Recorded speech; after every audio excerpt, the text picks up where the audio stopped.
Good afternoon, everybody. My name's Leslie Richards and I head up the CIPD in Wales. And I'm delighted to be hosting today's session, which addresses the really difficult but much talked about issue of solving the hybrid working challenge. The leaders that my colleagues and I speak to across the profession on a daily basis find themselves grappling with leadership in an ever uncertain world where so much is still unknown and rapidly changing. What is clear, though, is that building our working lives post-pandemic will involve a longer-term shift to hybrid work, which raises new challenges for us around fairness and inclusion, well-being, and new and very different demands of our people managers. I'm joined today by a panel of experts, each of whom brings a different perspective to the discussion. Peter Cheese, CIPD Chief Exec, and wearing a slightly different hat today as co-chair of the UK Government's Flexible Working Task Force. We're also pleased to welcome Gary Wedderburn, subject matter expert, workplace policy team at ACAS, and the author of the new ACAS guidance on hybrid working on behalf of the Flexible Working Task Force. Claire McCartney, Senior Policy Advisor at CIPD, specialising in resourcing and inclusion. And last but not least, Andrew Willis, Head of Legal at Crona, who's joining us to support on the Q&A element. So thank you all for joining us this afternoon. Before we hear from the speakers, I just want to cover some practical details with you. This session is being recorded and it will be available on demand via the webinar section of the CIPD website, where you can access all previous webinar recordings and sign up for future ones. You'll see that you're all muted as attendees. To submit questions to the panel, please use the Q&A box, not the chat box, because we won't be checking that for questions. Please do, though, use the chat box to network with fellow attendees, and remember to use all panelists and attendees drop down if you want to share with everyone. I'd like to draw your attention to our member benefits, and in particular, some of our additional resources that you may already be aware of that can support you in your role. As we continue to navigate these unusual times, we are updating our FAQs and resources on the CIPD website all the time as new information becomes available. If you go to the CIPD Coronavirus Hub, you'll find even more resources for CIPD members. Our members can also get individual legal advice via our HR Inform helpline, which is available 24/7. All members in the UK and Ireland can access the Wellbeing Hub and Helpline. Together with award-winning workplace wellbeing provider Health Assured, we now provide members with free help and support 24/7 and 365 days a year via telephone or online consultations with qualified therapists. Members can access the phone number and the online services via the membership benefits webpage, and you'll see more details about this at the end of the session. So, we've got a lot to get through in the hour, so let's get on with the content of our discussion this afternoon. Format will be that Paul Scully, Minister for Small Business, Consumers and Labour Markets, will set the scene for us, followed by Peter, who will share some of the work that the Flexible Working Task Force has taken on to help us understand and support the change to hybrid and other emerging ways of working. We'll then hand over to Gary, who will give us an overview of the recently published ACAS guidelines, and finally to Claire to look deeper into some of the areas that we need to consider. We'll then open up for questions, so please send these through as we go along. We will try to get through as many as we can. We're not going to be able to focus too much on individual questions, but we will be looking to pick up themes. So that's everything from me. I'm going to hand over to the Minister to get us started. We have maximised the sound at our end. If you find that it's still a little bit quiet, you should be able to adjust the volume at your end. Thank you. Ladies and gentlemen, hi. A big thank you to CIPD for arranging this event and for the invitation to speak today. Over the past 15 months, we've all faced substantial challenges as a result of the COVID-19 pandemic. There has been a huge impact on how we've been able to live our lives at home, at work and more widely. But as we look beyond the initial response, we must ensure that we're well placed to tackle the longer-term challenges of economic recovery.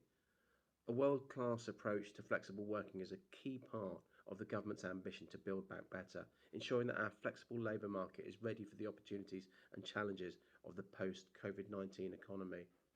I want to start by talking about the importance of flexible working from the employee perspective. The UK is undoubtedly a great place to start and grow a business, home to some of the world's best companies, large and small. But for many jobs, there's still many invisible restrictions that hold people back, like the need to live in high-cost accommodation close to the centre of cities, or maintain working arrangements that are really hard to combine with family or other responsibilities. We want to enable a high-skilled, high-productivity, high-wage economy that also delivers on our ambition to make the UK the best place to work, whoever you are and wherever you live.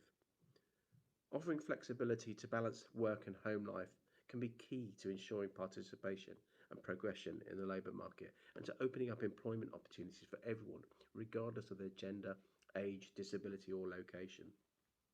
But flexible working isn't just good for employees. We know that it can bring considerable benefits for employers. By removing the invisible restrictions to jobs, flexible working fosters a more diverse workforce, and the evidence shows that this leads to improved financial returns for business. Furthermore, workers who have more flexibility are more motivated at work and more likely to stay with their employer.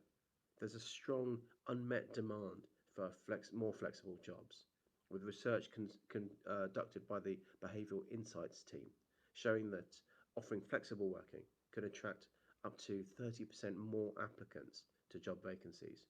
So the business case for flexible working is absolutely clear. And while we need to be mindful of focusing too narrowly on one type of flexible working, we should also seek to capitalise on the advances made to support remote working during the pandemic. But we've got to do so in ways that acknowledge that remote working may not work well for everyone. We need to continue to develop the skills to manage people, on the one hand to ensure businesses get the business benefits, on the other to ensure good well-being and mental health in the workforce. Some people will have reported higher levels of productivity while working from home, but others will have struggled to maintain or improve their performances. Some will have benefited from saving time on the work commute, while others will be keen to redraw the line between work and home. From an organisational standpoint, the enhanced technological capabilities focusing minds on which things we can only do or do best collectively in the office, such as building relationships, accessing training and development opportunities. Now, with business now able to return to workplaces, my understanding is that many employers are considering a hybrid model of workplace and remote working for at least part of their workforce. Employers need the flexibility to work through the best solutions for their particular contexts. That's why I've asked the Flexible Working Task Force to initially focus its attention on hybrid working advice before turning to the longer term issue of considering flexible working more widely. The first piece of advice, published by ACAS, the subject of today's webinar, is a sensible and balanced piece of work. It's important that employers are getting the guidance that they need to introduce hybrid working fairly and legally. Looking ahead, I want to see the task force move on to consider best practice around hybrid working as a means of addressing some of the issues that are likely to evolve as organisations work through the practicalities of what will be for many a new way of working. So as we move forward and the economy continues to open up, we've got to build on what we've learned about flexible working, the benefits and the pitfalls to support our economic recovery. I'm really encouraged that events such as this one serve to support this learning and work towards achieving better quality employment, better relations with. Peter, we're going to cross over to you now. I can see that a number of delegates have had difficulties hearing the recordings, so maybe you want to summarise some of the key issues. Thanks. Thank you, Leslie, and good morning to everybody. Thank you so much for joining this webinar, and apologies that the Minister's comments were a bit hard to hear, but he is very supportive of flexible working, just to be clear about his role. So he, as you can see, he's got a portfolio within the Department for Business, BAYS as it's known, but he is the overall sponsor for the Task Force on Flexible Working, which I co-chair with civil servants within the department. And he was talking about the importance of flexible working, about the evidence that shows that it's really good for people's well-being, it's supportive of inclusion, and even things like productivity and certainly attraction and retention of people, which are things that we very much believe in as well. But he also stressed, which is very, very important, that there is not one size fits all. And I think more broadly, that's where we're at, isn't it? And I know that's why there's so much interest in this subject. And of course, we have done so much in adapting our organizations over the last year. And when the initial lockdowns happened, we had to respond quickly. But in many ways, as the pandemic slowly unwinds and we're slowly able to go back to places of work, the questions, the challenges, the variables are more complex. And there is genuinely no one size fits all. We have people, even as we've surveyed them during the periods of lockdown, who may have said, look, I want to work in this way when the lockdowns are finished. But we honestly don't entirely know until people start to see what their options are in terms of how organizations are supporting this so-called hybrid working, which is really about different ways in which people can work in terms of location, working from home or working from the office. And also, as has been observed, and Leslie observed, that there's an awful lot of media commentary on this. The media loves to pick the extremes, doesn't it? It loves to comment on organizations that have told everybody you must go back to work and that's the end of the debate, or other organizations that apparently said you can do what you want to do and that's entirely up to you. I mean, the truth almost certainly for every organization is going to lie across that spectrum. And we have to ensure many things in all of this, not least this idea of fairness, because we know that, we've seen through the lockdown that some people have adapted to home working really well, others have not. And some people have far better, of course, working environments to be able to work from home, and others do not. We have to be careful, therefore, in many, many aspects, both legally and ethically, in terms of how we make sure that what we are doing is as supportive as we can be for all, whilst also, of course, balancing the needs of business. But I, for one, and many of you, I'm sure, will have heard me say this at other events, believe this is a real opportunity for a paradigm shift in our working patterns and behaviors. The ways in which we've worked, the so-called full-time working, standard hours, working weeks, all those sorts of things. And the fact that we have had flexible working in the past, but it has not always been made available to all, is something that I think we can really move forwards and change. And we have learnt so much through this pandemic. So all these ideas, which I think in the past, although, as I said, we have had opportunities for flexible working, often the working cultures were not supportive of it. Often we found that presenteeism was a more dominant culture where people were expected to be in an office and also almost feeling, often with good reason, that they were being judged in their performance by how many hours they were visible in front of their boss versus not being visible. And of course, that was mitigating against people who were working more flexibly, who were working from home, perhaps on a regular basis, or indeed people who were working more flexible hours, part-time hours, things like that. And it is not a coincidence that in terms of women's progression in the workplace, more women tended to be working either flexibly in terms of working hours, part-time working hours, or working from home for obvious reasons. And that was one of the things that was mitigating often against progress of women in workforces, because we had not got the cultures right, and we were still very much in a prevailing environment where managers, as I said, were somewhat biased towards what they saw in terms of input hours versus understanding output and outcomes. And those are things I think also we've very much learned through the pandemic. So whilst the headline of this webinar is very much about the challenges, it's about opportunities as well. And we know, and as the Minister highlighted, there's lots of evidence as to why flexible working in all its forms can be good for people, that giving people choice where we can is a good thing to do. We can all see now that as the economies begin to recover, that our ability to attract and retain people has become one of the really big issues and really big challenges. And almost every organization that I talk to and we talk to is recognizing and acknowledging that part of the solution to that is to try to support more flexible ways of working and to take forward what we've learned through the pandemic. So to lead on to the main bulk of the webinar, it is very much to share the work that was led by ACAS as part of the Flexible Working Task Force to provide the legal and practical guidance on hybrid working. So this opportunity or ways in which people can sometimes work from home and some or other remote locations and sometimes work in the office.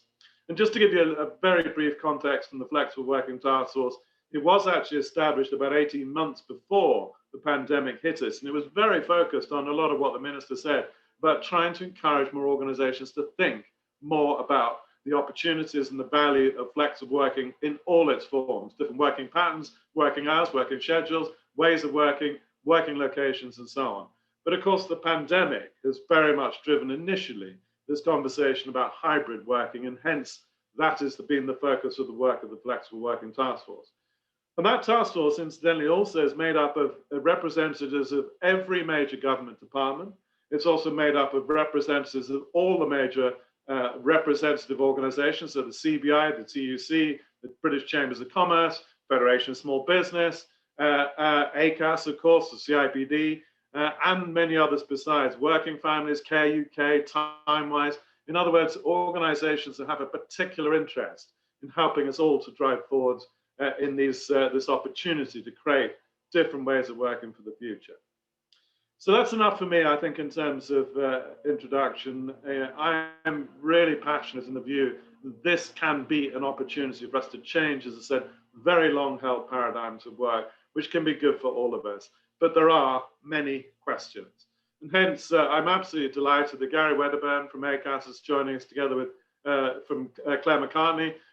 Gary led so much of the work with ACAS, pulling together this legal and practical guidance, which he and Claire are going to comment and share with you all. And then just finally, in terms of the work of the Flexible Working Task Force, we will continue to adapt, of course, and update this guidance as we learn through practice. And that's, of course, another very important message in all of this. We're going to have to do a lot of learning as we go. And then as we get into the autumn and winter months, we will be gathering through the Flexible Working Task Force case studies, experience, and really trying to share all these different ideas, how we change the cultures of our work to adapt and support what will be a lot of emergent practice in the coming months about hybrid working and flexible working and how it really works in practice. So again, thank you all for joining the webinar, and it's my real pleasure to hand on to Gary and to Claire to take you through the guidance, and then, as Leslie said, moving on to a panel to discuss your questions. So I'm going to hand back to Leslie, and then she can introduce Gary and Claire properly. Thanks, Peter. Before we hand over to Gary to look at the layout and structure of the guidance, there is a specific question in the Q&A, Peter, which we'll just take now as part of that overview of what the task force is doing. And the question is, how are the devolved administrations involved in the Flexible Working Task Force? Yeah, that's a very, very good question. They have, to some extent. I wouldn't pretend it's gone far enough, because we know, of course, that the regulations that are opening up are different across the devolved nations. But I know those same conversations are being pushed through the task force into some of the devolved nations and assemblies to discuss and debate. It's also important, though, to recognize that the Flexible Working Task Force is not an official government guidance thing. It's an advisory group, if you will, working with the Department for Business. And of course, we are trying to understand how this fits in with changing regulatory environments in the devolved nations. But it is not formal government guidance. So when we all talk about these roadmaps and other things, although it may be lightly touched on by governments, including in the devolved nations, and we'd want them to reference it, it's not official government guidance in that regard. But it's a very good question, and we are absolutely looking about how do we share this and make sure it is shared to all of the channels, including, of course, the devolved nations. Thanks, Peter. So now we are going to hand over to Gary, who, as I explained earlier, is the author of this guide that has been produced on behalf of the Flexible Working Task Force. So Gary, over to you. Okay, thanks very much, Leslie. Good afternoon, everyone. As mentioned, my name is Gary, and I worked as part of the team at ACAS and alongside the Flexible Working Task Force to create this new a bit of hybrid guidance. Today, I'm going to give an overview of what's in the guidance. So if you could move on to the next slide, please. Thank you. So we're going to look at how the guide is laid out, how it all fits together both with each other and with other ACAS content to provide some extra detail and context. We'll have a little overview of the contents of each part of the guide, what's in there. And we'll end with a request for feedback and some more information on upcoming events from ACAS on hybrid working. So if we could move on, please. Thank you. So if you visit the ACAS website, this is the landing page. This is the page you will land on if you're searching for hybrid working. It sets out the 5 chapters and the related content, which you can see at the bottom. So it's linked to the flexible working from home, and of course the coronavirus advice and guidance that ACAS have as well. If we could move on, please. Okay, thank you.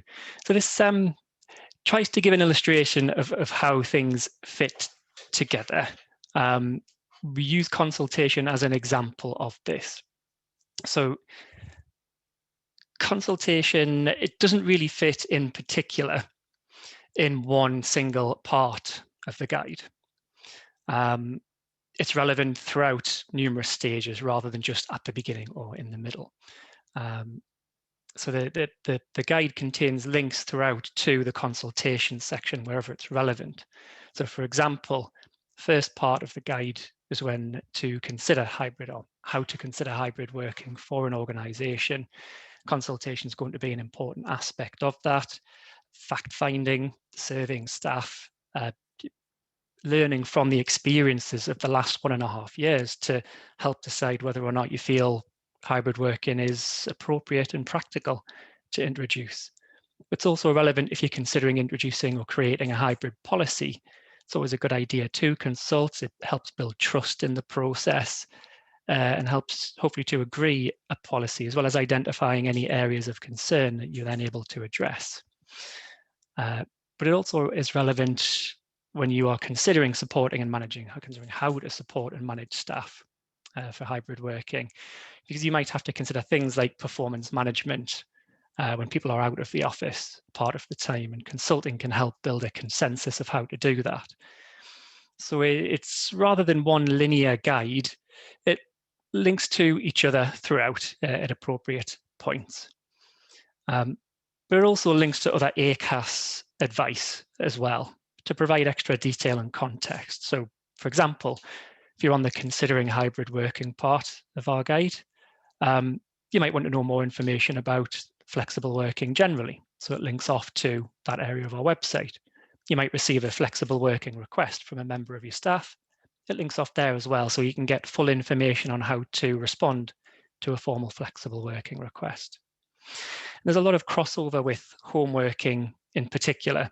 So we have a separate full guide as well on home working. For example, much more detail on sort of managing someone when working from home. So it all sort of links together at appropriate stages. Okay, if we can move on, we'll take a look at some of the individual chapters of the guide now. The first section, as it says right there, is really looking at why you might consider hybrid working and how you might consider it. It considers what triggers an organization to look at hybrid working. You might be looking to introduce it yourself. You might be looking to balance a rising desire for home working with business needs, exactly as Peter mentioned before. You might be looking at ways to transition from temporary ways of working during restrictions with the lifting of the restrictions. And as mentioned, you might receive a request or a formal flexible working request from a member of your staff. So it tries to sort of address those and point you in the right direction with that. It also sets out ways to consider how it might work for you. So it goes through thinking about where, when, and how work could be carried out. It really involves looking at, say, perhaps roles or certain parts of roles within your organization, thinking about where certain types of the work could be done, when it could be done. So whether there's a specific particular time that a certain activity needs to be carried out, or if it can be carried out at any time of the day. And how the work is carried out is about looking at, I suppose, the wider aspects of somebody working from home. So how do teams still collaborate, and figuring out how that will work. So there's guidance on those areas. There's also a focus on considering individual needs. So we've mentioned if you get a request from the staff, flexible working request from employees, if you're considering introducing it, it's important to delve into the detail with staff to consider whether reasonable adjustments under the Equality Act might be relevant, to emphasize the importance of avoiding assumptions and generalizing as you're making a decision as a company. It also looks into deciding what to do next. So emphasizing that you should, as an employer, make a fair, transparent and clear decision, that you may well consider trialing and reviewing how that went rather than just introducing things immediately. And also to consider other types of flexible working options alongside or instead of hybrid working, depending on the conclusions that you come to through this section. If we could move on, please. Okay, thank you. We then have a section on consultation, as mentioned before. Very much focuses on the good practice of consultation and emphasizing how useful a tool it is throughout the different stages of considering hybrid working for your organization and introducing it as well. It also contains some information on when employers may have to consult in certain circumstances. This section, as it shows there, also encourages employers to double check contracts, encourages checking whether you may need to change the contract of employment, considers whether you're looking at, say, a less formal and non-contractual change, or whether you are going to look to have to vary the contract, depending on the route you decide to take. And again, it contains links to things like the Varying the Contract Guide, if you end up needing some more detail on that. If we could move on, please. Thank you. We then have a section on creating a hybrid working policy. This, at the moment, really stands as an introduction to creating or adapting a policy, perhaps that you might already have, like home working. It gives an idea of what a policy is, sort of outlining that it's a framework for hybrid working within your organization, that it can include issues such as how a decision is considered and made, for example, and gives a little bit of guidance on reviewing and consulting over creating a policy also. Okay, if we could move on, please. Thank you. We then have an incredibly important section on treating staff fairly within hybrid working. Really what this section does is emphasize the importance of including everyone regardless of where they are working. We are aware of the potential issues and risks surrounding whether there could be a two-tier workforce created through hybrid working. So it looks at how you can maybe consider trying to address some of those issues. And there's a focus on discrimination as well. Some issues to be aware of and links to more guidance within the ACAS website on how to handle discrimination issues. Okay, if we could move on, please. Thank you. We then have this section on supporting and managing staff in the workplace. This section contains a number of different aspects to consider: health and safety, people's well-being, supporting mental health, has information on performance management, considering what training might be needed and who may need that training, as well as the individuals who will be hybrid working. Perhaps also line managers may need some training on how to manage remotely. And a very important connection within this section is to our home working guidance in particular. For example, there's much more information around managing performance from home in that guide, so it links out to that. Okay, if we can move on, please. Thank you. So that's a quick high-level run through. In a nutshell, that's what's contained within this new guidance. If you are visiting the guidance, we would massively appreciate any feedback that you have. At the bottom of every single page of the guidance, you'll see this button. Did you get the information you need from this page? And it's a way for you to provide feedback to us. We're eager for as much feedback as we can get our hands on, essentially. It's as already mentioned, a quickly developing area. There's going to be a lot of discovery, a lot of learning for everyone who is going to consider hybrid working. We're looking for the lived experiences of employers and individuals who've gone through hybrid working, have used it, so that we can add to and expand on the guidance using that feedback, listen to the experiences of people with it. Yeah, thank you. If you could move on, please. Here we are. And then one final point for me is that ACAS have planned some further sessions on hybrid working. There is a series of webinars throughout the rest of July and August, which has a bit more of a deeper delve into the guidance. So you can sign up to those. There's also a hybrid working digital conference, which I believe is on the 13th of August, and you can have a look and sign up to that through our website if you're interested. That's a quick run through. Thanks very much for listening, and I'll now hand you back to Leslie. Thanks very much. Thank you, Gary. Gosh, there's lots in there, isn't there? We've got some questions coming through. Can I just remind you, I've picked up the couple of questions that have gone into chat. Can I just remind you to put the questions into the Q&A so that we can keep a better track on them.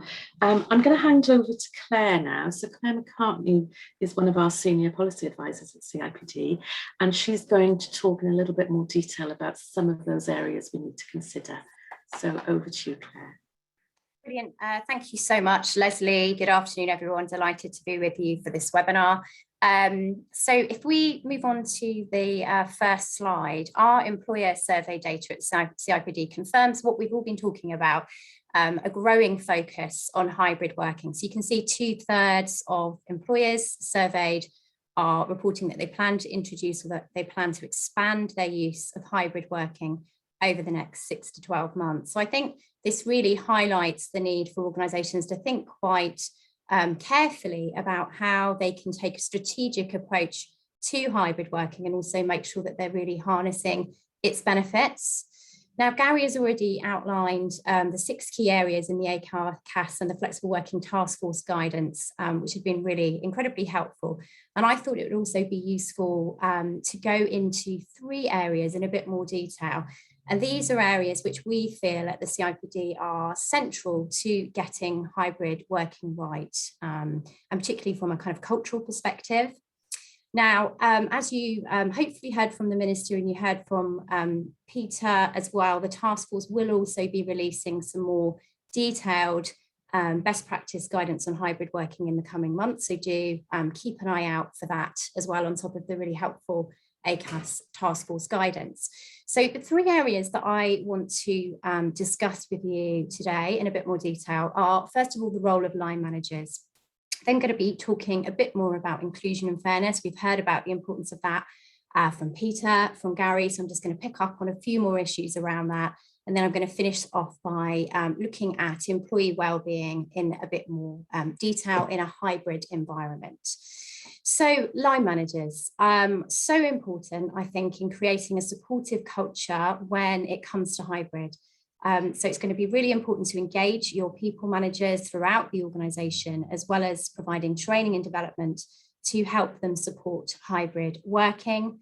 I think they'll potentially need to manage requests for hybrid working at an individual, but also at a team level. So it's really important that they are up to speed on your organisation's policy around hybrid and what might be possible in their areas of the organisation, because as we've said before, you know, different parts of the organisation, different roles will look perhaps a little bit different when it comes to hybrid working. I think that also line managers are also going to need support in developing the skills to ensure effective communication.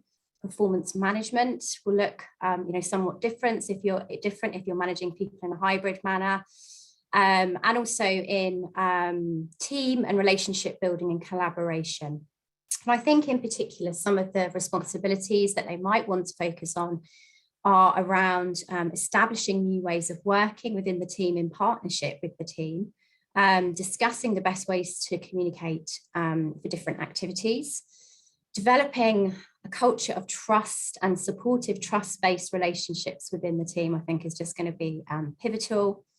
Supporting fairness and inclusion, and I've said I'm going to go into more detail here, but ensuring that all employees have opportunity to be involved, they have an opportunity for voice within working practices, that line managers are understanding people's personal concerns and addressing any issues or anxieties that they may have, and also making sure that all have access to the same opportunities will be really important.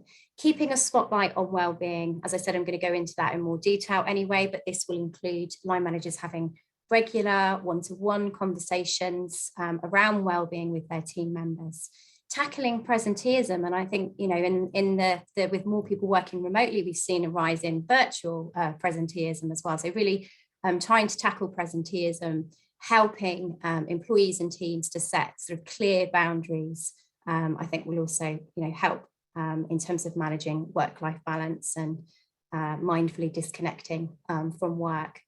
So if we move on, I'm going to now take a little bit of a deeper dive around inclusion and fairness. And I think in a hybrid environment, organisations need to really make sure that they are having ongoing or providing ongoing access to development and career conversations for all of their employees, no matter where they're located or no matter what type of flexible working they might be doing, and making sure that there is also a really fair allocation of work and opportunities. So really looking to avoid presence bias, whereby, you know, if a manager happens to be sat in the physical workspace, they're not just giving all the opportunities to other people that might be in the physical workspace, they are giving them to the people that are best suited to do the projects or the work allocation.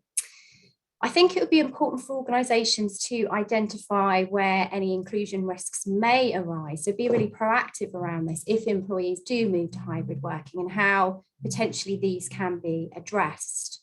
I think data comes into this as well. So tracking and reviewing your data to ensure and looking at things in terms of data around recruitment, promotion, reward, retention. In the light of hybrid working, to ensure that there aren't any unintended negative consequences of people that are working hybrid or perhaps working more remotely, and making sure that adjustments are put into place where they're needed. I think it will also be really important to look at where remote or hybrid working might be helpful reasonable adjustment. For instance, could potentially be a helpful reasonable adjustment for someone with a disability or long-term health condition, but also equally important not to make assumptions there as well. I think it will also be important to consider, and this is certainly something that Peter discussed, all of the issues where an employee, you know, might not be able to work from home. So lack of privacy, social isolation issues, but also, you know, we know sadly that instances of domestic abuse have been rising as well. So some people may not have a safe place to work from home. So really thinking about that, and then also thinking about those that will have challenges in the physical workspace. You know, those that are clinically vulnerable, those that have real concerns over using public transport, particularly at this time where we know COVID instances are rising, not, you know, decreasing. So I think really important to have an understanding and awareness of that, and accommodating as much as possible, and having, you know, one-to-one conversations with individuals to hear about any concerns that they might have. I think it will also be really important to take steps to ensure equality of experience between those that are potentially in the physical workspace and those that are working remotely. One example of this might be, for instance, making sure that you're holding all your meetings online by default so that everyone is having the same experience, everyone is feeling included. And I think finally, where employees aren't able to work in a hybrid way because of work that they undertake, or, you know, they're on the front line, then really thinking quite carefully about other forms of flexible working that may be suitable for them, I think would be really helpful and help to ensure fairness more generally. So if we move on to the final area I wanted to discuss with you this afternoon, and that is looking at employee wellbeing. So I think it's really helpful for organisations to support managers to understand the potential wellbeing implications of hybrid working, and also to equip them to have appropriate wellbeing conversations with individual members of their team. You could start to normalise wellbeing conversations by making space in your team meetings and encourage team members to help one another by talking about the strategies perhaps that they use to keep well. I think it would be really helpful to provide training, if you can, and support to employees on managing work-life balance and healthy habits in relation to technology use, including helping employees to take breaks. It sounds obvious, but not enough people do, and particularly when we're working remotely and virtually, and also to mindfully disconnect. So we have some kind of disconnection going on there, and we're not working, extended hours.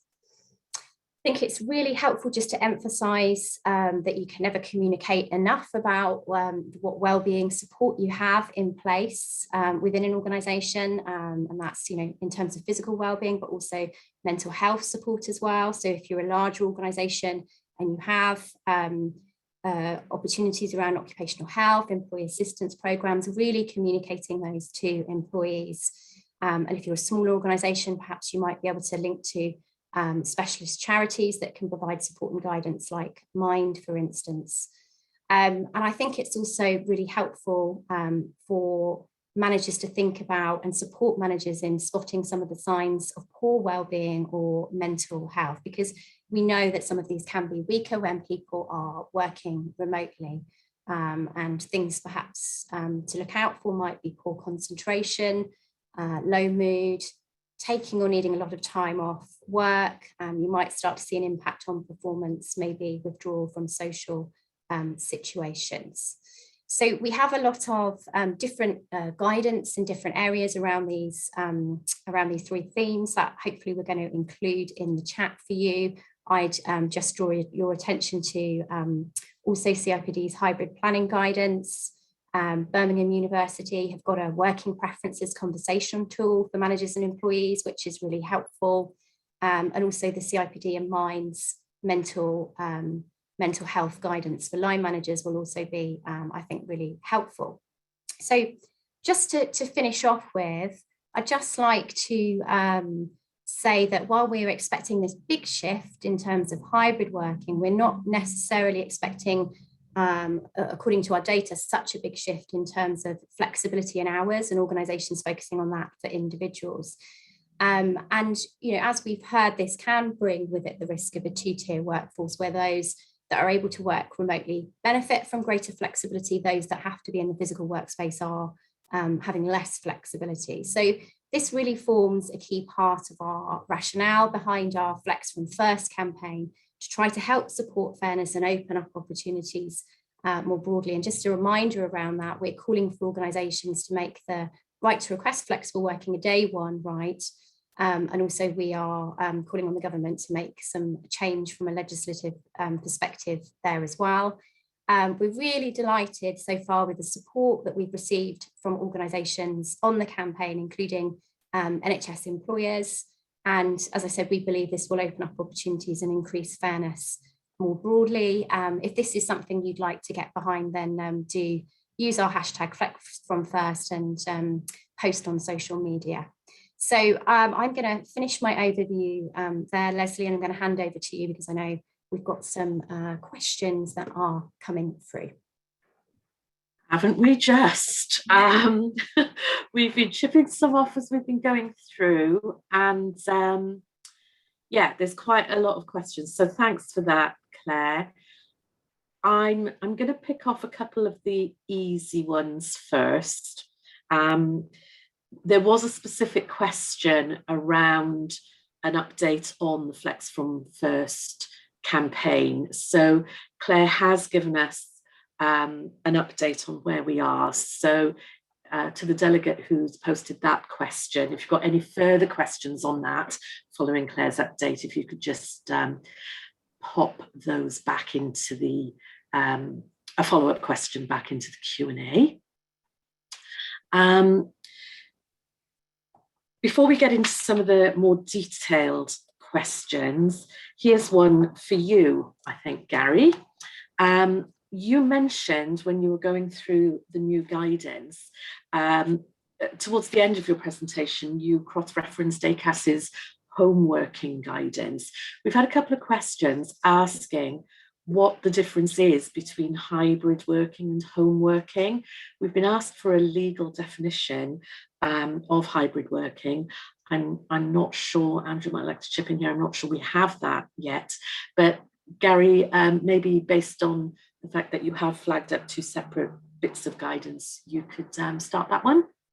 Yeah, thanks, Leslie. So I don't believe there is a legal definition of hybrid working. I think that's something that you consider for your own organisation, rather than there being one correct answer to that. In terms of the difference between hybrid and home working, well, within ACAS's guidance, what we've identified is that hybrid working is where someone is in the workplace part-time and working from home or working remotely part-time. And so the home working guidance itself is specific to, I suppose, whenever someone is working from home, whether that be all day every week, or whether that be 1 or 2 days per week, or only occasionally. I'm not sure that there's a full definitive difference between the two. It's just 2 different ways of thinking about flexible working, and making use of both parts of that guidance if you're hybrid working, which is to say in the office or in the workplace and working from home as well. Thank you. Thanks, Gary. And Leslie, just to echo what you said there, there's no legal definition of hybrid working. It's a term that's suddenly become pretty widely used in the light of what's happening currently. But there have always been people who've been solely based in the office, people who've worked from home, and then lots of people in between. And often people work from home for a short period of time for a specific purpose, perhaps dealing with a particular piece of complicated work or a project. Other arrangements have been more long-term, but we've always had these arrangements. It's just that in the light of what's happening currently, this term has now attached itself to those arrangements. But like Gary said, I think it's nothing new in a sense. This is something that's always happened. It's just something more to the fore now. Great, thanks. Thanks for that, Gary. Thanks for the clarification as well, Andrew. I'm going to move on to some specifically legal questions. So these are coming right at you, Andrew. I think there's an overriding question before we look at some of the more detailed ones. Things are changing. I think everybody who's spoken this morning has said, it's changing. We're already doing things differently, and we already know that what we've already changed is going to change again. So have you got any advice specifically around terms and conditions in this interim period? Contracts are probably out of date already with people working differently, and yet there is a reluctance really to do a wholesale review of terms and conditions because we know it's going to change. So have you got any guidance or advice on how practitioners could approach that? I don't think it's necessary to do a carte blanche review of terms and conditions, actually. Okay. Obviously, you distinguish in this situation between new starters and people with existing terms and conditions, but those with existing terms have for some time had the right to request a flexible working arrangement, assuming they've amassed 26-week service. If that's agreed to and the trial period is successfully completed, that generally results in a permanent change to terms and conditions, and often that's simply recorded in an outcome letter saying your terms and conditions remain the same, save for these changes to hours or days or place of work. And I think that's sufficient. I don't think it's necessary to go into a huge amount of depth and review terms and conditions as a major exercise. I think as long as there's clarity, everyone knows where they stand and it's recorded in writing. I think that's probably sufficient, certainly until things settle down a little bit more. So your recommendation then would be to just keep up with the changes as they're happening, get those variations in writing now. Absolutely. I think it is important to be aware, though, that just because you haven't changed a contract, you can still, through the flexible working process, assuming it's satisfactory to all sides, you still end up changing terms and conditions. But what you haven't had to do is go back and do a root and branch review of the actual contract. Okay. So you mentioned there these changes through the flexible working policy as we know it, a pre-pandemic flexible working policy. And we've got a specific question here that is, would you need to stick to a particular working pattern when adopting a hybrid model, or can you be flexible? I think the whole point of the process is to be flexible. I think the only thing to be aware of is consistency and the importance of consistency, because you'll doubtless be facing applications from a number of employees, often within the same team, perhaps across similar teams. And I think as long as you adopt a principled and consistent approach, people might end up with different results depending on their own circumstances. But as long as you can point back to first principles and justify why you've made those decisions and made those agreements, I think that's the key thing here, because there's always a risk in this situation and in many others in distinguishing between employees for not always very clear reasons, and that can open up risks of discrimination claims and the like. So I think as long as your principles are clear, preferably you've got a written policy, as Gary's outlined, you can point back to that if questions are asked. That's the key thing, I think. Okay. So I guess that, what I'm hearing when I talk to HR leaders across Wales, across the UK, is I think people are worried about hybrid policy, hybrid working, home working policies. So am I right then in what you're saying is it's the same principles as flexible working policies have always been? So it's almost one less thing to be frightened about. I think it's safest to handle these requests in the context of the flexible working legislation. And within that legislation, there are 8 reasons for perhaps turning down a request, either full stop or in certain respects. As long as you stick to the right process and stick to those reasons, then you're on pretty solid ground. Okay, that's great. So that covers off a couple of other separate questions around where a hybrid working policy sits. I think what Andrew's saying, loud and clear, is it's all part of the flexible working policy. Okay, so give you a break for a second. I have got more legal ones coming up. Claire and Gary, there's been a question around case studies and whether recent case studies are available. Peter did reference this in his overview of what the task force is doing. Can you just pick up on that and clarify timescales for those to be available? Thanks. Yeah, thanks, Leslie. Absolutely. With the second part of the guidance, we hope that there will be some case studies with that kind of going into good practice. But also just to flag as well, we do have at the CIPD our own case studies. So we released some guidance in April, flexible working lessons from the pandemic. Hopefully, as if by magic, we may have a link in the chat at some point around that. We've got some really interesting organisations, and we deliberately picked cross sectors as well, and those that might not find it as easy to manage flexible working and hybrid working. So we've got examples there from, for instance, Skanska UK, Fujitsu, smaller educational settings, Compass Group.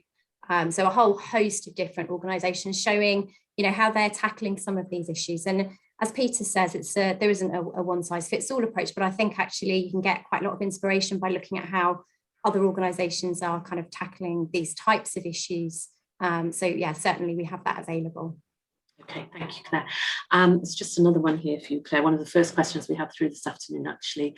And I think, again, Claire's covered this in her presentation, but if the person who asked the question wants more clarity, please ask us another question in the Q&A. But Claire, it's around fairness and how do we make sure people working online aren't left out. You have given us practical examples, but did you want to add anything else? Well, I just think it's a really, I think we all need to be really incredibly mindful of this and, make sure that we're looking out around this. We know that previous ONS data suggests that before the pandemic, people that were working full time from, remotely or from home, didn't do as well in terms of career progression, salaries. So we really need to keep a close eye on this. So I think it is about certainly creating a really supportive, inclusive culture, making sure our line managers are doing that, making sure colleagues are as well, that we are, ensuring that everyone has an opportunity to speak, to have voice. I said about, online meetings by default, so everyone feels included, but also look at your, review and make adjustments, look at your data, make sure that people aren't being disadvantaged. And sometimes it might not be deliberate, but it could be coming through. So really, you know, take a sharp look at that and keep a review process in place. And also in terms of legal risk, I mean, obviously you want to address well-being as part of looking after your employees in a positive way. But if there's one real risk of home working, it's that people can become isolated, can be vulnerable to stress, especially if they're doing a job that's deadline heavy. People don't realise until they're isolated at home how much they rely on colleagues just to sound off to or to discuss issues with. And it's really important to maintain those lines of communication, even if someone's working physically remotely, that they're able to tap into a Teams meeting or get on the phone to somebody really easily to try and head off that potential issue. Yeah, I completely agree. And I think there's, you know, also being sensitive in how when we're communicating through email, and because actually that can feel quite different if you're on your own, you know, and you're not kind of in the physical work place. So just being sensitive, being empathetic, supportive, having those channels for employees. Thank you both. We are running out of time. We've got 3 minutes. I think we'll just be able to get maybe 1 or 2 quick ones in. There's a question in the Q&A, which I wonder, Gary, if you'll be able to answer it within the Q&A. There's a question around the 8 reasons for refusing flexible work. I wonder if you could just pop a link into the relevant ECAS guide for that. That'd be great. So, Andrew, we're back to you. A question around terms and conditions and specifically place of work. Can the place of work in the contract remain as the office? And a question around employees not normally being able to claim travel expenses to a normal place of work. What happens when they're now working from home part of the time? Again, if you're using the flexible working process and you're responding positively to that, then whatever you agree is incorporated into the contract as a change to terms. So if you agree with somebody that they'll be working from home so many days a week, then obviously for those days that is their place of work.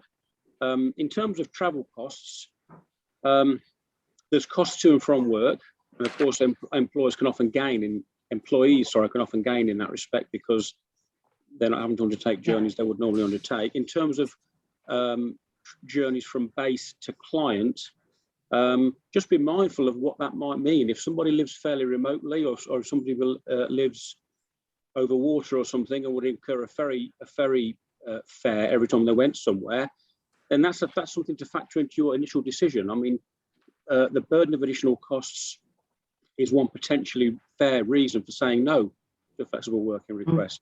But it's definitely something to think about up front before you get an arrangement in place. If you've got terms that govern the recovery of travel costs, think about what that will mean under the new arrangement. If it's going to present a problem, you can negotiate a change with your employee as long as that's a two-way process and is conducted fairly. There's nothing wrong with that. But if you can't agree a change, then maybe that's a reason to think about whether hybrid working, flexible working is suitable in this particular case. Thank you. Thanks, Andrew.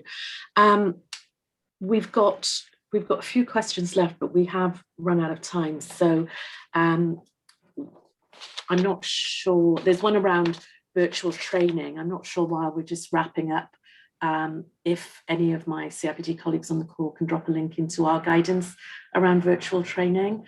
And there's also a quick question here around home working and the extent to which a company needs to pay for the cost of desks and chairs. And I think we've also got something on our Q&As on the website. So if while we're wrapping up, one of the CIPD contingent could pop the relevant links, and that would be great. We could probably stay on here for another hour quite easily.